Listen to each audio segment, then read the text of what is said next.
We've got a massive injury report to break down today. And honestly, some of this is just getting hard to watch. From a fluke accident that has us questioning a player's future to season-ending surgeries and trade deadline ripples, there's a lot to get into. You're not going to want to miss this. We're going to break it all down right here on the line change.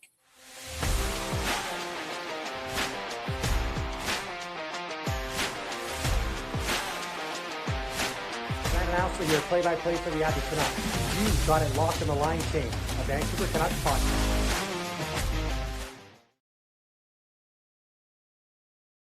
Canucks Nation, welcome back to the Line Change, a Vancouver Canucks podcast. We're starting with the most concerning news of the week, and that involves Chytil.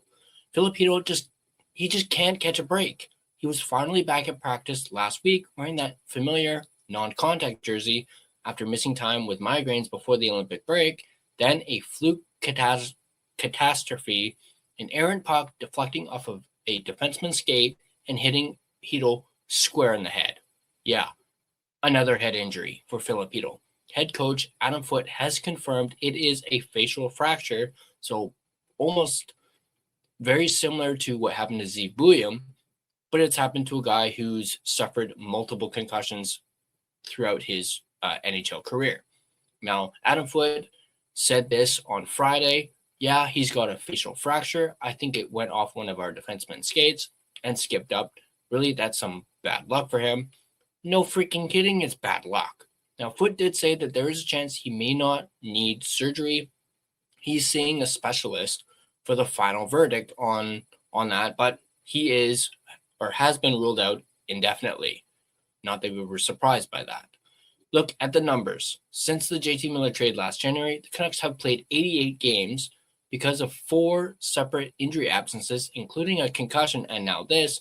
Chytil has only played in 27 of those 88 games. 27! At 26 years old, with a history of head injuries, you have to wonder where the line is. For his own health and his life after hockey, keep in mind, like I said, he's only 26 years old. And we're trying to think about life after hockey. Is it time to shut him down for the year? Or, and it's a heavy question, should he consider retirement? We've heard the rumblings about the medical staff, the Canucks medical staff not being great, especially this season, with the whole, thing with Teddy Bluger, how he had setbacks, Demko having setbacks, all these setbacks, even with Chytil, it's gotten to a certain point where it's about the person, not just the player.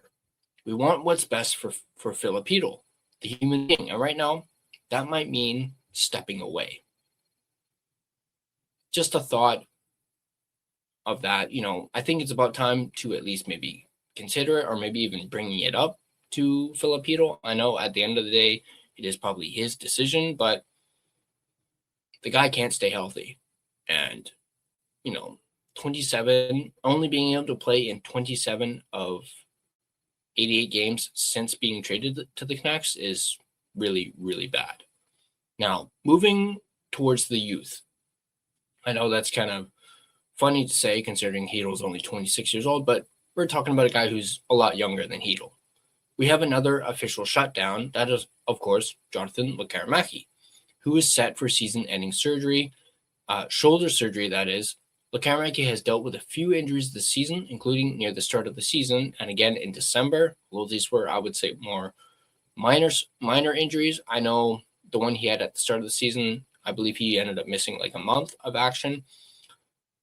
This surgery obviously spells the end of his season, and it's a tough blow because Lecky was finding his groove, tallying 20 points in 21 AHL games, and he was showing real strides in his physical game. Manny Malhotra recently praised his consistency in winning puck battles, the exact stuff he needs to be a full-time NHLer.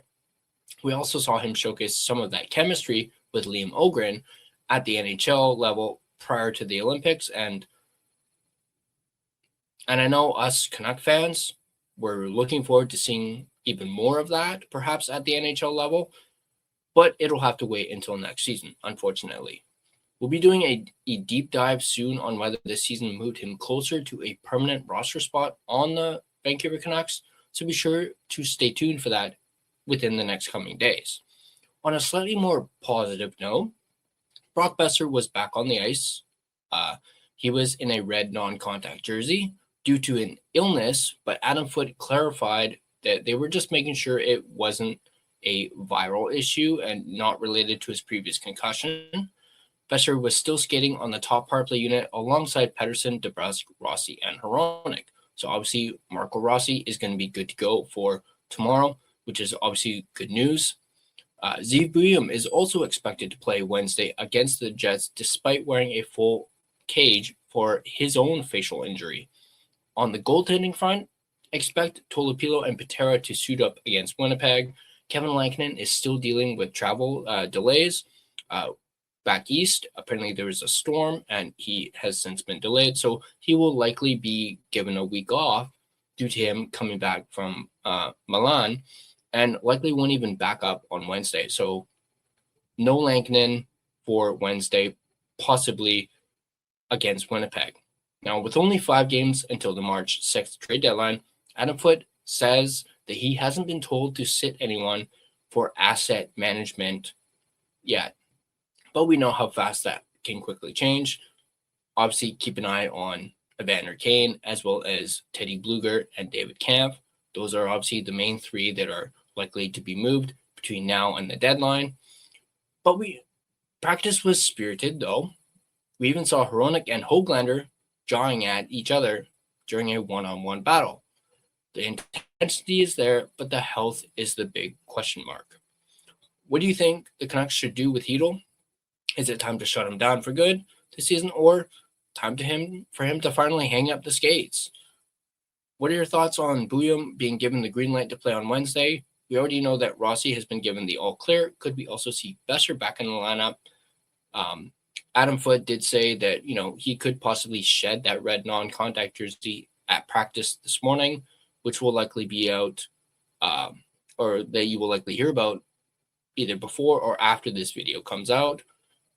Drop a comment down below and let's talk about it. Don't forget to like and subscribe and have your notifications turned on for that upcoming Lekaramaki deep dive video.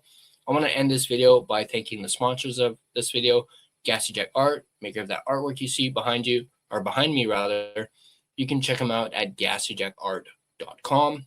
Also want to thank DraftKings Sportsbook, which is an official sports betting partner of the NHL. DraftKings Sportsbook, an official sports betting partner of the NHL, is built for the fastest game on ice. With player props and live betting, every shift, every shot, every save gives you options to get in on the game with DraftKings Sportsbook. New customers bet just $5, and if your bet wins, you get $300 in bonus bets instantly. Download the DraftKings Sportsbook app and use code THPN, that's code THPN, to turn $5 into $300 in bonus bets if your bet wins. In partnership with DraftKings, the crown is yours. Gambling problem? Call 1-800-GAMBLER. In New York, call 877-8-HOPE-NY or text HOPE-NY. In Connecticut, call 888-789-7777 or visit ccpg.org. On behalf of Boot Hill Casino in Kansas, wager tax pass-through may apply in Illinois, 21 plus in most states. Void in Ontario, restrictions apply. Bet must win to receive bonus bets, which will expire in 7 days. Minimum odds required. For additional terms and responsible gaming resources, see dkng.co/audio. This is a limited time offer. Copyright 2026 NHL, all rights reserved.